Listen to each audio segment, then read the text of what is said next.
Dnes chcem hovoriť o typoch human designe. Je ich 5. Manifestor, reflektor, generátor, manifestujúci generátor a projektor.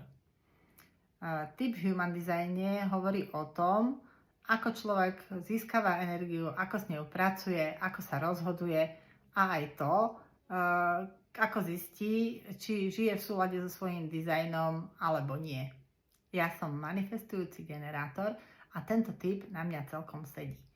Títo ľudia sú rýchli, preskakujú kroky, často menia smer a majú dostatok energie, ale nie na všetko. Dostatok energie majú vždy iba na to, čo je v súlade s ich dizajnom.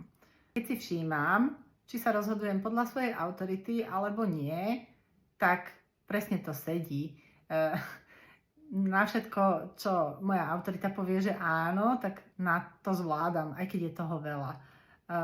Na tie veci, ktoré musím a sú nevyhnutné, alebo si myslím, že sú nevyhnutné a preto ich robím, tak vtedy hneď sa začnem nudiť, nebaví ma to, vyčerpaná som, unavená som, nechce sa mi do toho a pritom možno je to niekedy menej práce ako tie veci, do ktorých ma tá moja autorita ťahá.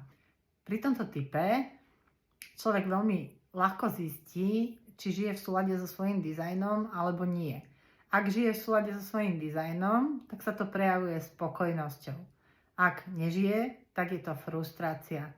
To znamená, že hneď ako zistím, že ma niečo frustruje, tak sa nad tým zamyslím, či nie je to naozaj nevyhnutné, či to naozaj musím a skúsim to prehodnotiť.